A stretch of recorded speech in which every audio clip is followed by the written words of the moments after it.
열왕기상 12장 25절에서 33절까지의 말씀입니다. 여로보암이 에브라임 산지에 세겜을 건축하고 거기서 살며 또 거기서 나가서 분우엘을 건축하고 그의 마음에 스스로 이르기를 나라가 이제 다윗의 집으로 돌아가리로다.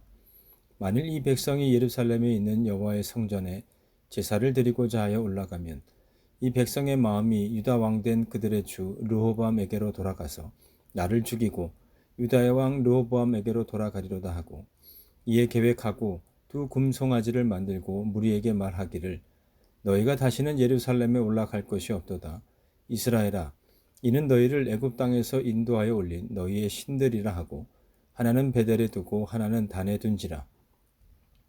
이 일이 죄가 되었으니 이는 백성들이 단까지 가서 그 하나에게 경배함이더라.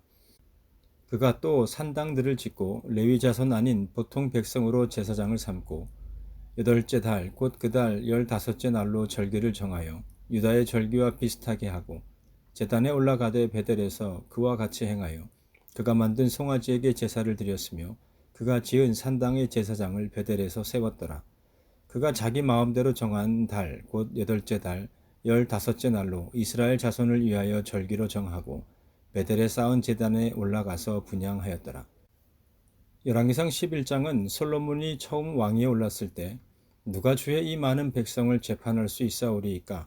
듣는 마음을 종에게 주사 주의 백성을 재판하여 선악을 분별하게 하옵소서라는 간구와 함께 지혜를 구하였던 모습과는 달리 자신의 생각과 판단을 따라 살아가고 있는 솔로몬의 모습을 적나라하게 보여주고 있습니다. 사실 신명기 17장 14절 이하에 기록된 말씀을 보면 이미 하나님께서 이스라엘의 왕이 세워질 때를 대비해서 왕으로 세워진 자가 결코 하지 말아야 할 사항들에 대해서 말씀해 주셨는데요. 그 내용을 요약해 보면 다음과 같습니다. 첫째로는 병마를 많이 두지 말아야 함을 말씀하고 있는데요. 이는 이스라엘의 힘과 능력이 결코 말과 병거의 많고 적음에 달려 있는 것이 아닌 하나님께 있음을 기억하여야 함을 의미합니다. 둘째로 아내를 많이 두어 그의 마음이 미혹되게 하지 말 것을 말씀하고 있는데요. 이는 이방 여인들과의 결혼을 금하여야 한다는 뜻입니다. 즉 솔로몬의 경우를 통해 바라다 보게 되는 것처럼 이방인 아내들로 인하여 우상 숭배를 범하게 되는 일이 있어서는 안 된다는 것을 의미합니다. 그리고 셋째로는 은금을 많이 쌓지 말 것을 말씀하고 있는데요. 이는 단순히 왕이 많은 재산을 갖는 것 자체를 금하는 것은 아닙니다. 다만 많은 재산을 갖기 위해서 왕이 재산을 축적할 수 있는 가장 쉬운 방법인 세금을 마구잡이로 징수하여서 백성들의 삶을 고달프게 만들어서는 안 된다는 것이죠. 뿐만 아니라 많은 부를 소유한 왕은 자만에 빠져서 하나님을 의지하지 않는 악을 행하게 되기 때문임을 성경은 말씀합니다. 그리고 마지막으로 율법서의 등사본을 옆에 두고 읽어서 여호와 경외하기를 배우며 율법과 규례를 지켜 행하여야 함을 말씀하고 있는데요. 이는 왕이 평생 하나님의 율법을 가까이 하여야 함을 의미합니다. 다시 말해서 하나님과 이스라엘 사이에 맺어진 언약을 존중하여야 한다는 뜻인데요. 이는 이스라엘 왕에 대한 가장 독특한 조항이면서 이스라엘 왕을 열방의 왕들과 구별하는 규례이기도 합니다. 중요한 것은 이스라엘의 왕이라고 하는 자리가 무소불위의 권력을 누리는 자리라든지 혹은 명예와 부를 마음껏 취하는 자리가 될 것이 아니라 다만 하나님의 말씀에 청종하는 자리이며 그가 이스라엘의 주인됨이 아닌 하나님께서 이스라엘의 주인 되시며 진정한 왕이 되심을 왕이 된 자신뿐만이 아니라 이스라엘 백성들에게도 나타내 보이는 자리가 되어야 한다는 뜻입니다. 곧 하나님의 대리자로서 하나님의 말씀을 따라 하나님의 뜻을 이루어 나가는 일에 쓰임받는 자가 곧 이스라엘의 왕이라는 자리임을 말씀하고 있는 것인데요. 눈여겨볼 것은 하나님께서는 이처럼 왕으로 세워진 자가 결코 하지 말아야 할 사항들에 대해서만 말씀해 주신 것이 아니라 왕으로 세워진 이가 하나님의 말씀을 따라 행하면 하나님께서는 그가 교만하지 아니하고 좌로나 우로나 치우치지도 아니할 것이며 그와 그의 자손이 왕 위에 있는 날이 장구하게 될 것이라는 말씀을 해주셨습니다. 하지만 열왕기상 11장에 기록된 솔로몬의 행실은 어느 것 하나 하나님께서 이미 말씀하셨던 왕의 법도에 부합한 것이 없었음을 보게 됩니다. 이처럼 솔로몬이 행한 여러 행실 가운데 무엇보다도 성경이 주목하고 있는 것은 솔로몬이 외국과의 정략 결혼을 선호하였고 그래서 애굽의 딸 말고도 많은 외국 여자를 후궁으로 맞아들였음을 기록하고 있는데 그 수가 자그마치 후궁이 700명이었고 첩이 300명에 이르렀다는 사실입니다. 그러나 이러한 후궁과 첩의 숫자보다도 주목해서 보아야 할 것은 솔로몬의 아내들이 그의 마음을 사로잡았다는 것이고 결과적으로는 솔로몬을 꾀어서 그로 하여금 여호와 하나님이 아닌 다른 신들을 따르게 하였다는 사실입니다. 그런데 놀라운 것은 하나님께서 두 번이나 솔로몬에게 나타나셔서 그에게 이러한 일들에 대해서 말씀하시고 경고하셨다는 사실입니다. 첫째는 열왕기상 3장에서였고 두 번째는 열왕기상 9장에서였는데요. 이 가운데서 열왕기상 9장 6절로부터 9절에 기록된 말씀을 함께 읽어보도록 하겠습니다. 만일 너희나 너희의 자손이 아주 돌아서서 나를 따르지 아니하며 내가 너희 앞에 둔 나의 계명과 법도를 지키지 아니하고 가서 다른 신을 섬겨 그것을 경배하면 내가 이스라엘을 내가 그들에게 준 땅에서 끊어버릴 것이요 내 이름을 위하여 내가 거룩하게 구별한 이 성전이라도 내 앞에서 던져버리리니 이스라엘은 모든 민족 가운데에서 속담거리와 이야기거리가 될 것이며 이 성전이 높을지라도 지나가는 자마다 놀라며 비웃어 이르되 여호와께서 무슨 까닭으로 이 땅과 이 성전에 이같이 행하셨는고 하면 대답하기를 그들이 그들의 조상들을 애굽 땅에서 인도하여 내신 그들의 하나님 여호와를 버리고 다른 신을 따라가서 그를 경배하여 섬김으로 여호와께서 이 모든 재앙을 그들에게 내리심이라 하리라 하셨더라. 결국 하나님께서는 솔로몬이 당신이 명령한 법도를 지키지 아니하였으니 이 나라를 솔로몬에게서 빼앗아 그의 신하에게 줄 것이라는 말씀과 함께 솔로몬의 대적들을 하나둘씩 일으키셨는데 그 가운데 한 사람이 바로 여로보암이었습니다. 에브라임 족속에 속한 느밧의 아들이었고 큰 용사였으며 솔로몬이 그의 부지런함을 보고 요셉 가문의 부역을 감독하도록 임명하였던 사람이기도 한 여로보암이 솔로몬에게 복종하기를 거부하고 대적하게 되었음을 성경은 말씀하고 있는데요. 이는 곧 솔로몬이 명령한 힘든 노역 때문이었음을 성경은 말씀합니다. 즉 솔로몬이 여호와의 성전과 자신의 왕궁을 건축하는 데 무려 20년이라는 시간이 소요되었는데요. 이 일을 마치고 또한 솔로몬이 관심을 두었던 것이 바로 밀로를 건축하고 그의 아버지 다윗 성읍에 무너진 것을 수축하는 일이었습니다. 여기서 밀로라는 것은 예루살렘 성읍에서 가장 취약한 부분인 북방의 방어를 위해 북동쪽 또는 북서쪽 지역에 흙과 돌을 이용해 쌓아놓은 성체를 가리키는데요. 역대상 11장에 기록된 말씀을 보면 다윗은 이곳 밀로에서부터 성을 쌓아 수도 예루살렘의 성벽을 건축하였는데요. 솔로몬이 바로 이곳 밀로를 증축 또는 수축하고자 했던 것입니다. 여기까지는 별다른 문제가 없어 보입니다. 한 나라의 왕으로서 자신이 다스리고 있는 영토의 안전을 지키고자 하는 행동을 부정적인 시각으로만 바라볼 수는 없기 때문인데요. 문제는 그 시기와 방법이 잘못되었음을 성경은 주목하고 있습니다. 첫째는 20년이라는 기간 동안 백성들에 대한 의무적인 노역이 진행되었으며 그로 인해 백성들의 피로도가 최고조에 다다랐다는 점이고, 둘째는 예루살렘의 방어를 위해 밀로와 예루살렘 성벽의 수축을 유다 족속이 아닌 요셉 가문, 곧 에브라임 지파와 므낫세 지파에게 떠맡겼다는 점입니다. 바로 이러한 일들이 여로보암으로 하여금 솔로몬 왕을 대적하게 만든 원인으로 작용하였다 하는 것입니다. 그리고 이러한 때에 하나님의 말씀이 아이야 선지자를 통해 여로보암에게 주어지게 되는데요. 이 나라를 솔로몬의 아들의 손에서 찢어 빼앗아 10지파를 여로보암에게 주고 남은 한 지파를 솔로몬의 아들에게 주겠다는 말씀이었습니다. 그리고 이어지는 말씀을 통해 하나님께서는 여로보암을 이스라엘의 왕으로 삼겠다는 말씀과 함께 다음과 같은 말씀을 하셨습니다. 열왕기상 11장 38절 말씀입니다. 새 번역 성경으로 읽어드리도록 하겠습니다. 네가 나의 종 다윗이 한 것과 같이 내가 명령한 모든 것을 따르고 내가 가르친 대로 살며 내 율례와 명령을 지켜서 내가 보는 앞에서 바르게 살면 내가 너와 함께 있을 것이며 내가 다윗 왕조를 견고하게 세운 것 같이 네 왕조도 견고하게 세워서 이스라엘을 너에게 맡기겠다. 중요한 것은 이러한 하나님의 말씀이 여로보암에게만 주어졌던 것은 아니라는 점입니다. 가깝게는 솔로몬에게도 주어졌었고 다윗뿐만 아니라 이제 출애굽하여서 약속의 땅 가나안에서의 삶을 살아가게 될 모든 이스라엘 민족에게도 동일하게 주어졌었다는 사실입니다. 물론 여로보암을 이스라엘의 왕으로 삼으시겠다는 하나님의 말씀이 있은 후에 여로보암이 바로 왕위에 오를 수는 없었습니다.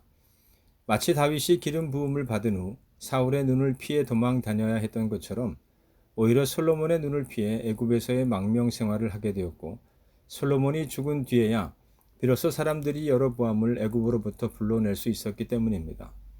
그리고 이후 여로보암을 필두로 한 협상단이 솔로몬의 뒤를 이어 왕위에 오르게 된 르호보암 앞으로 나아가게 되었고, 성경에 기록된 말씀처럼 솔로몬이 자신들에게 부과한 중노동과 무거운 멍에를 이제 가볍게 해준다면 르호보암을 자신들의 왕으로 받아들여서 섬기겠다는 제안을 하게 됩니다.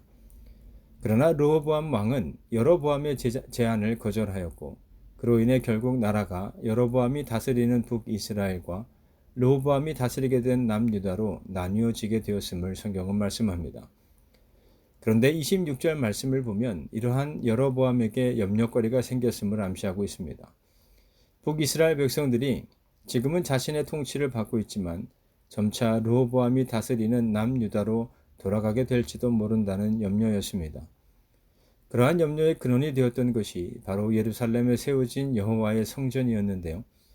비록 여로보암이 하나님의 택하심을 따라 북이스라엘의 왕이 되기는 하였지만 다윗 이래로 이스라엘 민족에게 있어서 신앙의 중심지로 자리 잡은 예루살렘의 종교적인 기능을 대체할 것이 자신이 다스리고 있는 북이스라엘에게는 없었기 때문이었습니다. 그래서 여로보암이 생각해낸 것이 무엇이었느냐? 바로 28절로부터 33절에 걸쳐 기록된 여로보암의 우상 숭배 정책입니다. 즉 북이스라엘의 영토 최남단인 베델과 최북단인 단에 자신들이 만든 금송아지를 두고 그곳에 제단을 쌓아서 북이스라엘 백성들의 예루살렘 성전 순례를 막고자 했던 곳입니다.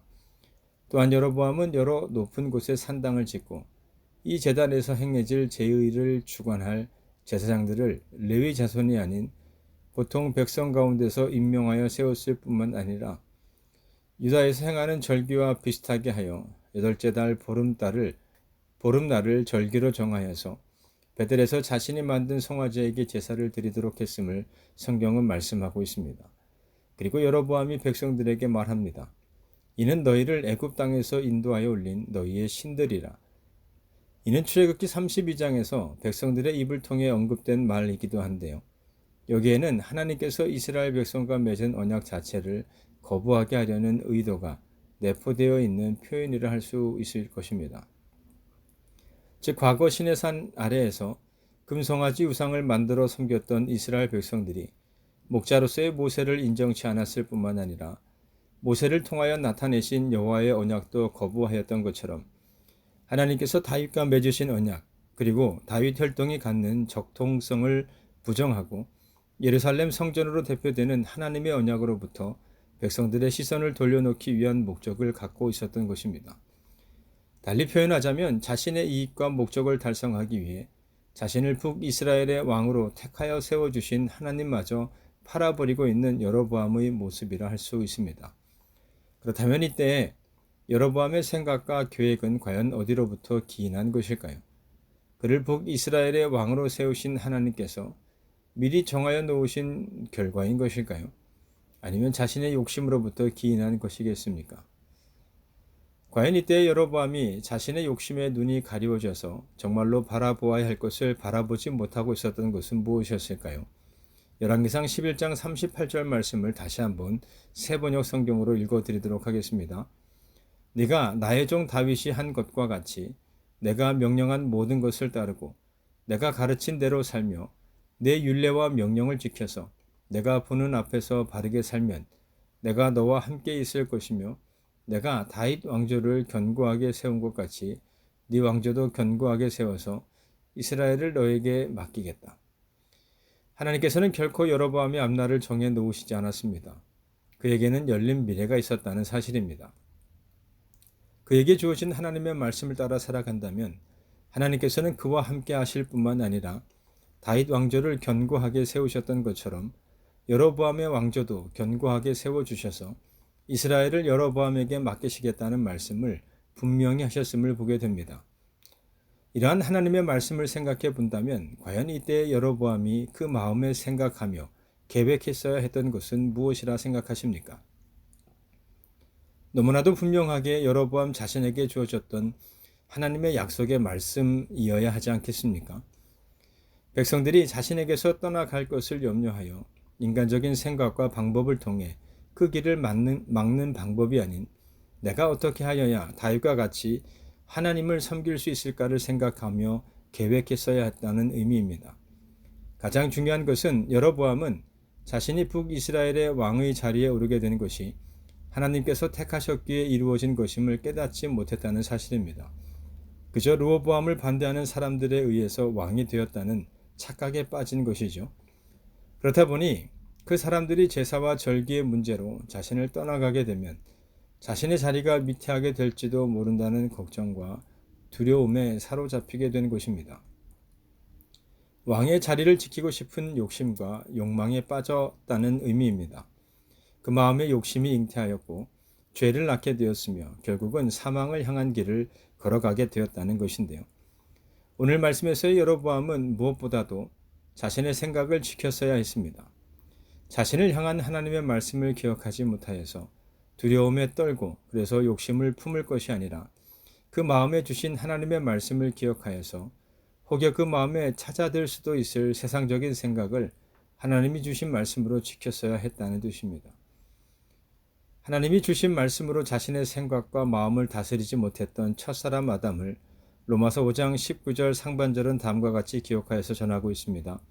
한 사람이 순종하지 아니하므로 많은 사람이 죄인 된 것 같이. 이처럼 자신에게 임한 하나님의 말씀으로 자신의 생각을 지키지 못하였던 여로보암을 성경은 다음과 같은 말씀으로 기록하고 있습니다. 열왕기상 14장 16절 말씀입니다.